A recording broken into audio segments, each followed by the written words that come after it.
जय श्री कृष्ण दोस्तों, मेरा नाम निकिता है। मैं ब्लेसिंग्स टीम उड़ीसा से हूँ। हमने शुरुआत की थी ब्रह्म ऋषि पत्री जी द्वारा लिखी गई श्री कृष्ण अमृत श्रीमद् भगवद गीता विज्ञान सार की। पिछले वीडियो में हमने सुना था श्रीमद् भगवद गीता की प्रस्तावना, जिसे हम इंट्रोडक्शन भी कहते हैं। तो आज हम जानेंगे क्या है श्रीमद् भगवद गीता विज्ञान सार।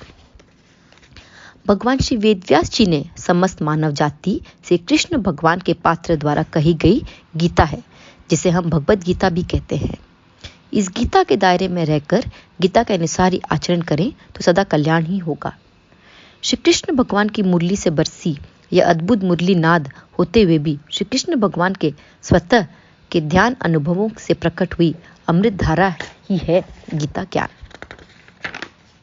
सत्य एक ही है और वह है ममता सर्वभूतात्मा।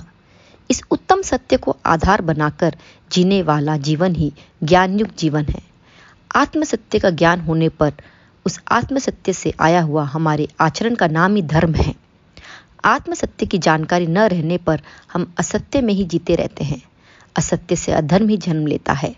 असत्य में रहते हुए हम जो आचरण करते हैं वही है अधर्म। यूं तो भगवद गीता 18 अध्यायों में बंटी हुई है, परंतु ज्ञान एक ही है। सारे अध्यायों में उन्हीं असली गुण को बताया गया है। श्री कृष्ण अमृतम श्रीमद् भगवद गीता विज्ञान सार में हमें नित्य जीवन में किस प्रकार का ज्ञान आवश्यक है, उस ज्ञान की प्राप्ति के लिए हमें किस प्रकार की साधना करनी चाहिए, निमित्त मात्र रहते हुए कर्म बंधनों में न उलझकर कर्तव्य कर्माचरण कैसे करें, धर्म क्या है, सत्य क्या है, सत्य में जीना है तो किस प्रकार के कर्म करना चाहिए, किस प्रकार के ज्ञान को समझना चाहिए, इत्यादि अनेका एक असली विषयों के संबंध में भगवद गीता के विभिन्न अध्यायों में बताए गए अनेक श्लोकों से एक या दो श्लोक लेकर विस्तार से बताया गया है। आत्म सत्य का सही ज्ञान सही तरीके से होने पर ही नित्य जीवन हम भली भांति जी सकते हैं। यूं तो हम हिंदू परिवार में जन्म ले लिया है, इसका मतलब ये नहीं कि कृष्ण ने जो बताया वह जानना जरूरी नहीं है। कृष्ण जी के बताए अनुसार जीने पर ही हम हिंदू होंगे। ब्रह्म को प्राप्त करने की विद्या ब्रह्म विद्या कहलाती है। चित्त के विकारों को निग्रह करने का ज्ञान देने वाला शास्त्र योग शास्त्र कहलाता है।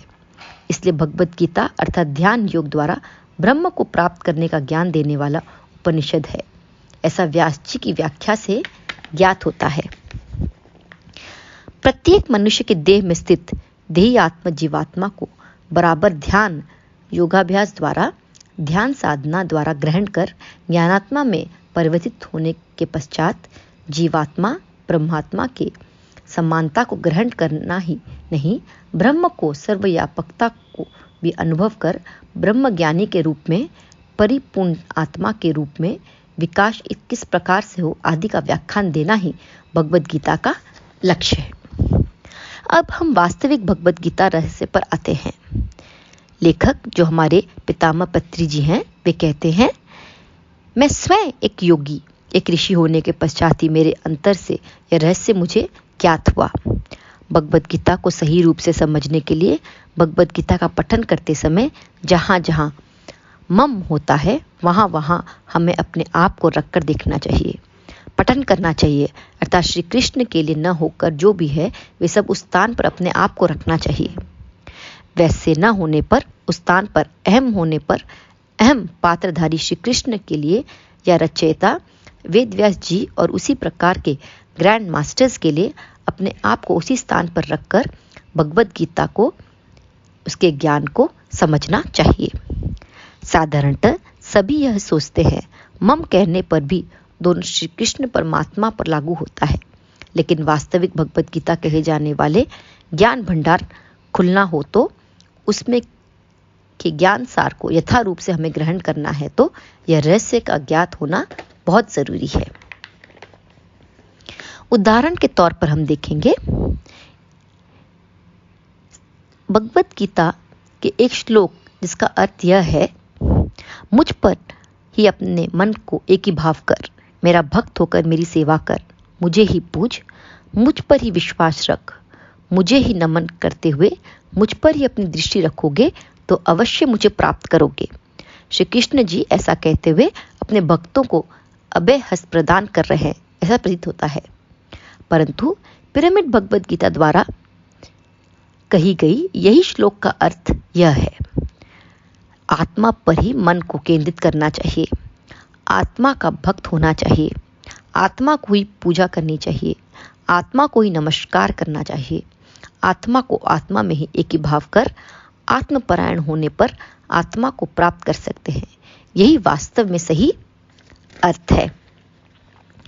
हमें केवल एक ही काम करना है, आत्मधर्म का पालन करना या आत्मधर्म को निभाना।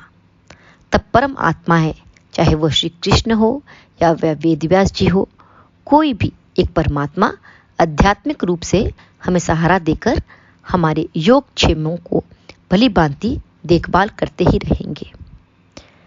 जो वस्तु अपने पास नहीं है उसे प्राप्त करना और जो मिली हुई वस्तु है उसकी रक्षा करना, यही परिभाषा है योगक्षेम की। इस प्रकार भगवद गीता का अर्थ समझने पर कहीं भी परस्पर विरुद्ध भाव दिखाई ही नहीं देंगे। भगवद गीता 701 श्लोकों में एक ही प्रकार का आत्मज्ञान धारा और एक ही प्रकार की ध्यान साधना की आवश्यकता का विस्तार से हमें दर्शन देते हैं। सर्व देश काल परिस्थितियों में स्वशक्ति के प्रयत्न से स्वध्यान साधना द्वारा अपने आप अपना उद्धार करना चाहिए। यही संपूर्ण भगवद गीता का सही सार है। यही समय ग्रहित भगवद गीता सार है। ध्यानम रक्षति रक्षतम, अर्थात ध्यानियों के द्वारा रक्षा किया गया ध्यान ही ध्यानियों की रक्षा करता है। तो आज के लिए इतना ही दोस्तों, धन्यवाद।